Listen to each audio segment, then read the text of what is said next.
जय Shri Krishna. Star plus की YouTube page पर आने के लिए आप सभी का बहुत बहुत बहुत धन्यवाद। अपने फेवरेट शो देखने के लिए स्टार प्लस की यूट्यूब पेज को सब्सक्राइब करें और वो बेल आइकन को हिट करना मत भूलिए। ध्यान रखिए।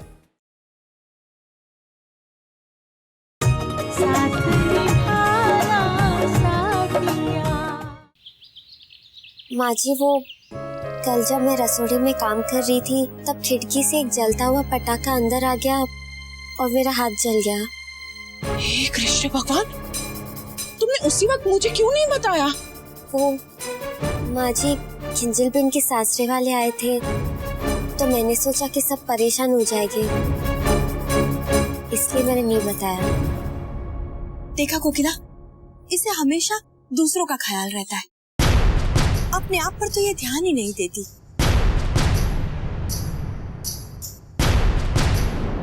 गोपी बहू, अब इसमें हल्दी का लेप लगा लेना, और अगर तब भी घाव न भरे तो इस बार मुझसे कहना जी। मैं डॉक्टर के पास लेकर चलूंगी तुम्हें। नानी भाभी, पंडित जी आ गए। मणि, तुम पंडित जी के लिए पानी लाओ। कोकिला, हम लोग पंडित जी के पास चलते हैं। सारू, और तुम गोपी बहू लेप जरूर लगा लेना। चलिए मोटा भाभी।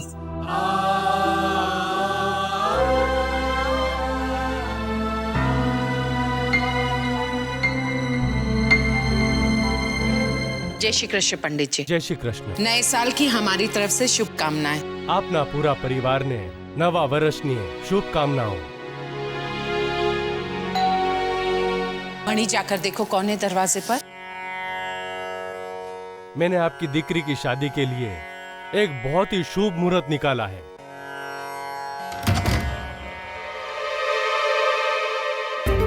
अरे किंजल, आजा बेटा।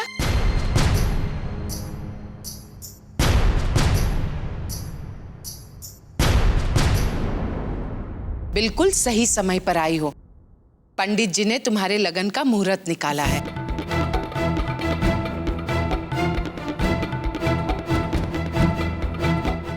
हाँ तो पंडित जी बताइए। आम तो मैं एक नहीं बेशुभ मुहूर्त काढ़िया छे।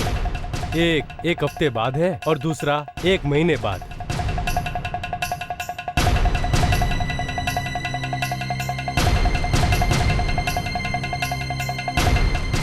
माँ, मेरे सिर में दर्द है, मैं जाकर कमरे में आराम करती हूँ।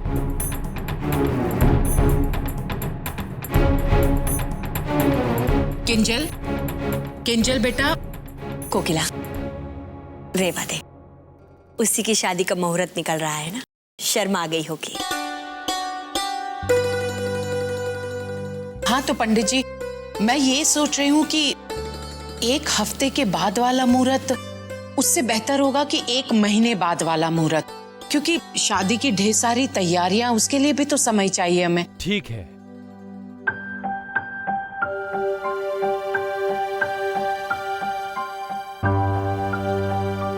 चिरंजीव इलेश और भाग्यवती किंजल की लग्न पत्रिका देखने पर और ग्रहों की दिशा मिलाने पर इनके विवाह का शुभ मुहूर्त अगले महीने की 5 तारीख को है।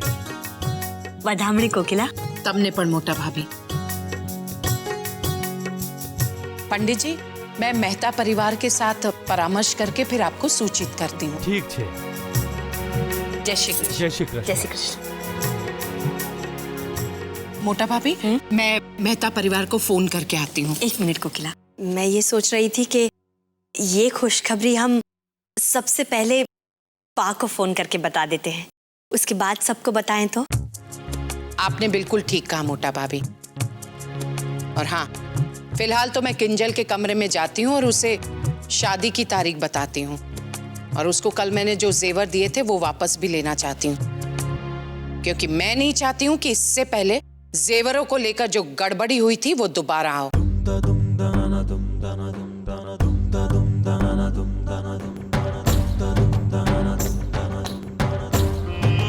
अच्छा,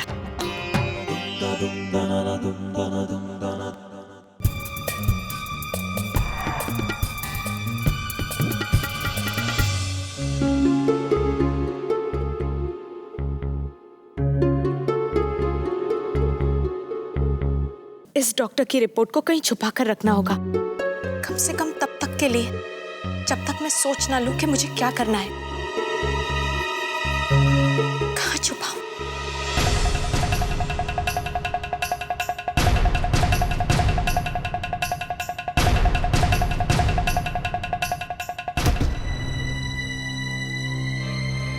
किंजल बेटा,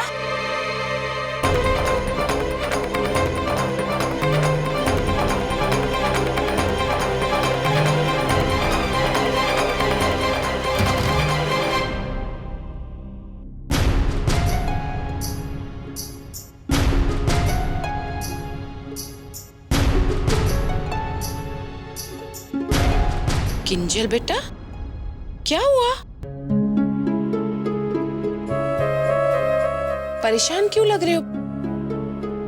नीचे मैं तुम्हें आवाज लगाती रही, किंजल किंजल, तुमने सुना नहीं? पंडित जी तुम्हें आशीर्वाद देना चाहते थे। वो माँ, बताया तो था आपको, सर में थोड़ा दर्द है। अरे हाँ, तुम डॉक्टर से मिलने गई थी ना? क्या कहा डॉक्टर ने? कोई चिंता की बात तो नहीं है ना? किंजल, तुम तो डॉक्टर से मिलने के बाद ज्यादा बीमार लग रही हो। कोई गंभीर बात तो नहीं है ना? वो माँ, मैं, बोलो ना। माँ वो पहले तो फ्लू हो गया है और साथ ही फूड पॉइजनिंग। मेरा मतलब है दो बीमारी एक साथ हो गई है तो ठीक होने में वक्त लगेगा। क्यों घबरा रही है? ठीक हो जाएगा दवाई से। पंडित जी ने तुम्हारे लग्न का मुहूर्त बताया है और मैं शाम को केतकी बहन को फोन करके बताने वाली हूँ।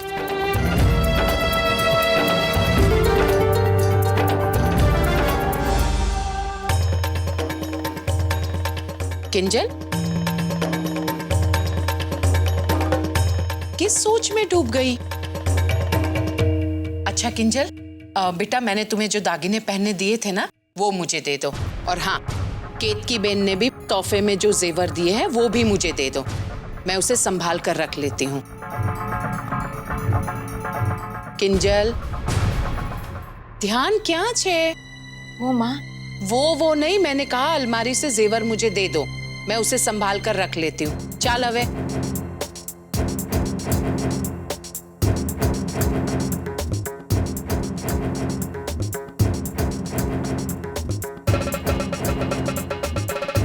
किंजल, कितनी लापरवाह हो तुम। अलमारी में इतने सारे जेवर रखे हैं और तुमने अलमारी खुली रखी है। हे भगवान, कल को सासरे जाएगी तो तुम अपनी माँ का ही नाम खराब करोगी कि तुम्हारी माँ ने तुम्हें कुछ नहीं सिखाया। चल हवे, दे दो मुझे जेवर।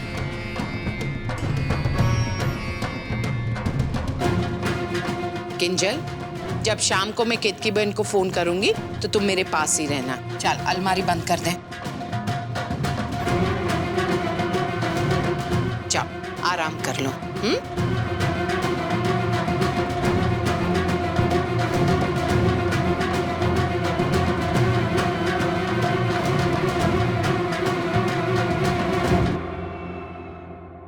अच्छा रहेगा अगर वो रिपोर्ट मैं कहीं अलग रख दूं, कम से कम तब तक के लिए जब तक मैं माँ को सच बताने की हिम्मत ना जुटा लूं कि मुझे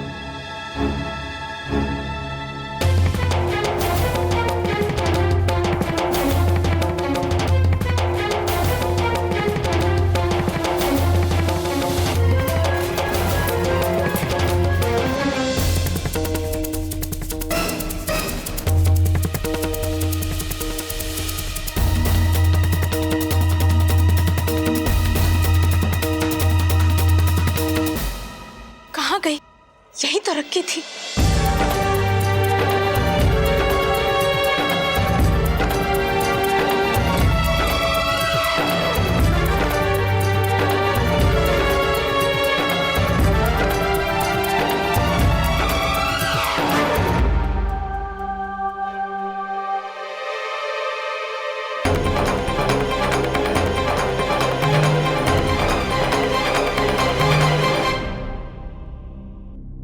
ये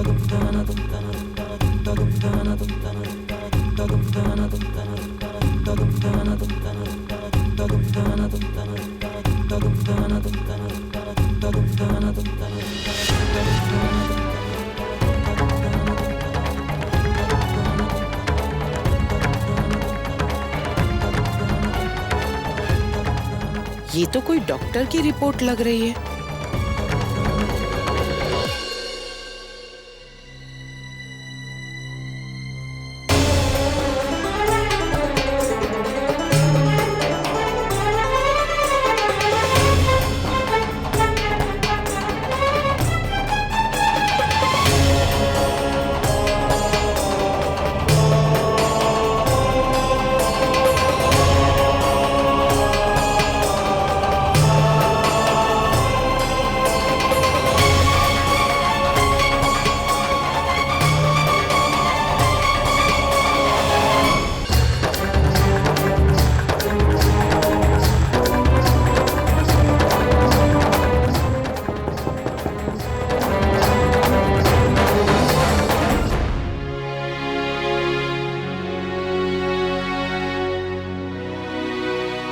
किंजल बेटा, कैसी तबीयत है?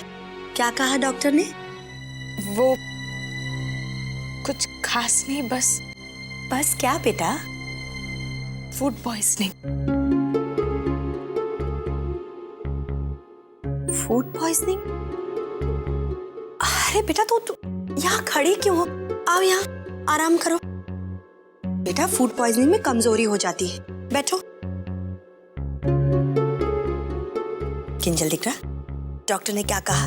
कितने दिन लगेंगे ठीक होने में? वो पता नहीं काकी, हफ्ता भर या और भी ज्यादा लग सकता है। किंजल बेन, आप आराम करिए। सिर दर्द की वजह से आपको और भी थकान महसूस हो रही होगी। हाँ काकी जी, किंजल बेन को क्या हुआ है? कुछ खास नहीं बेटा, किंजल ने कुछ गलत खा लिया होगा तो उसकी वजह से पेट में तकलीफ हो गई है। अच्छा किंजल बेन, मैं आपके लिए दूधी का रस बना के लाती हूँ, उससे आपको तुरंत फायदा होगा। नहीं नहीं, प्लीज भाभी, मुझे कुछ नहीं चाहिए। मुझे बस थोड़ी देर आराम करना है। किंजल दिख रहा, गोपी ठीक कह रही है। दूधी के रस से फूड पॉइजनिंग में फायदा होगा। गोपी, जाओ बेटा, दूधी का रस बनाकर ले आओ। जी काकी।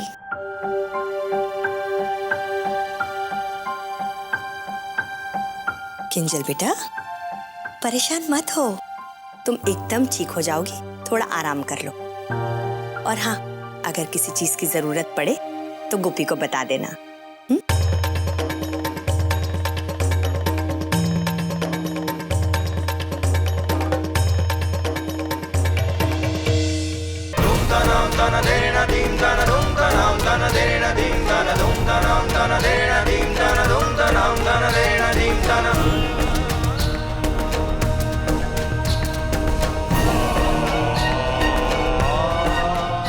हे भगवान,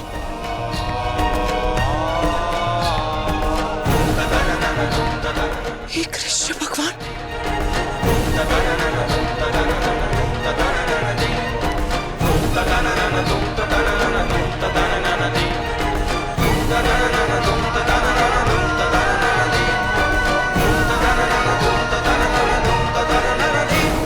काकी जी,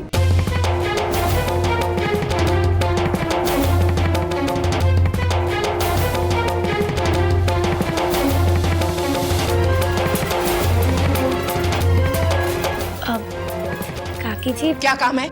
नहीं, मैं तो बस आपको वो खेत की आंटी का फोन आया था तो बस वही देने आई थी।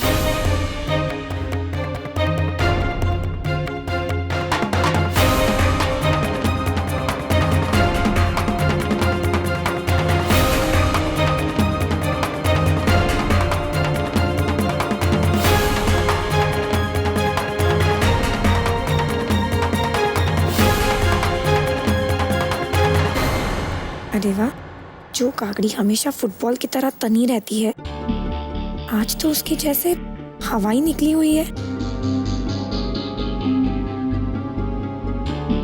जय श्री कृष्ण कितकी बहन। जय श्री कृष्ण। नए साल की शुभकामनाएं। आपको भी शुभकामनाएं। कैसे हैं आप सब, खास करके किंजल बेटी? ठीक है, किंजल बिल्कुल ठीक है। वो बस खाने में कुछ आ गया तो फूड पॉइजनिंग हो गया है। वो फूड पॉइजनिंग की वजह से बस तबीयत थोड़ी सी ढीली है। त्योहार के बाद कभी कभी ऐसा हो जाता है। लेकिन कोकिला बहन, हमारी बहू का अच्छी तरह से ध्यान रखिएगा। उसे हमें जल्दी से घर लाना है। वैसे अभी अभी पंडित जी का फोन आया था। उन्होंने बताया कि उन्होंने आपको 2 शुभ मुहूर्त सुझाए हैं। आप लोग उस पर सोच विचार करके हमें जल्दी से सूचित कर दीजिए। सच बात तो ये है कोकिला बहन, हमें अपने बहू को घर लाने की जल्दी है। मैं घर के बाकी लोगों से बातचीत करके फिर आपको सूचित करती हूँ। जय श्री कृष्ण कितकी बहन। जय श्री कृष्ण। काकी जी, सब ठीक तो है ना? दूसरों की बात सुनने में तुम्हें बड़ा मजा आता है ना राशि? यहाँ क्या कर रही हो? अभी तक गई नहीं तुम? जी वो मैं जा ही रही थी। तो जाओ ना, खड़ी क्यों हो? जाओ। और सुनो, कौन लेकर जाएगा?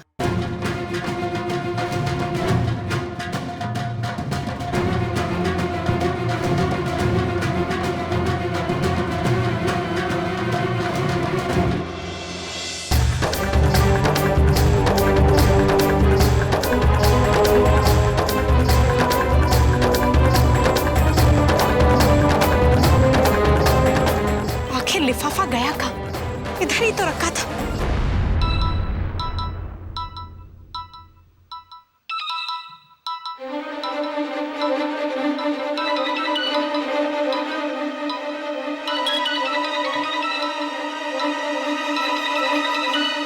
इलेश,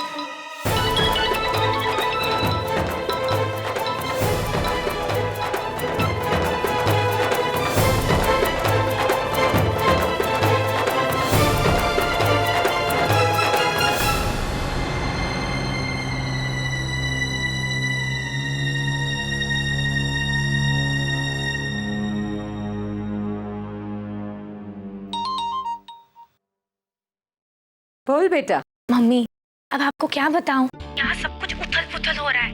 वो छोटी कागड़ी तो ये फरमा रही है कि उन्हें फूड पॉइजनिंग हुई है। हाय हाय, दीपावली पर कुछ ज्यादा ही पकवान खा लिए होंगे उसने। वो तो मुझे नहीं पता, लेकिन जब मैं कीर्ति आंटी का फोन लेके कागड़ी के कमरे में गई थी तो उसके चेहरे पे जैसे हवाइयाँ उड़ रही थी। हाँ?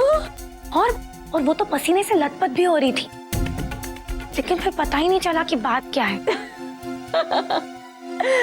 बात कुछ नहीं है बेटा। कल दिवाली के दिन हमने उस पे जो घी तेल का बुखार चढ़ाया था, बस उसी में जल रही होगी।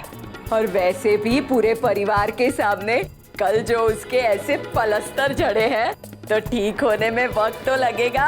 हाँ, हो सकता है। अब चलिए मैं फोन रखती हूँ।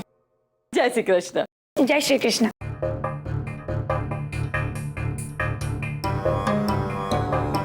मम्मी शायद ठीक कह रही है। कल की बेइज्जती का बुखार अब तक शायद उस कागड़ी के सिर से उतरा नहीं है।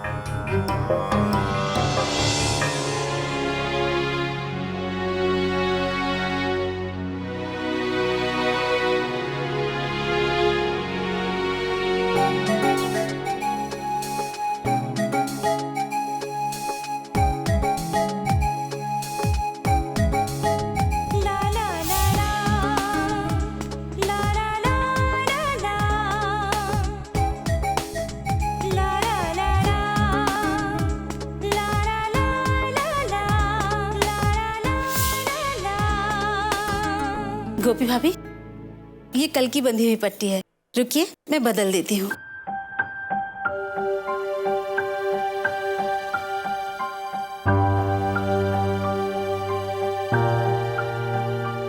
लाइए।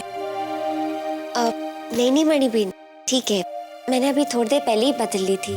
सारो, तो गोपी भाभी मैं बाकी के काम किए देती हूँ।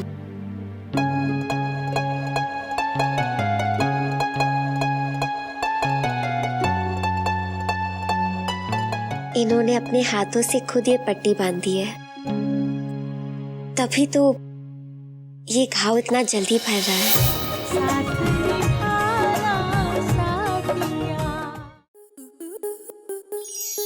आपके मनोरंजन पर अब नहीं लगेगा कोई ब्रेक। स्टार प्लस के बेहतरीन शोज देखने के लिए लाइक, शेयर और सब्सक्राइब करें स्टार प्लस यूट्यूब पेज को।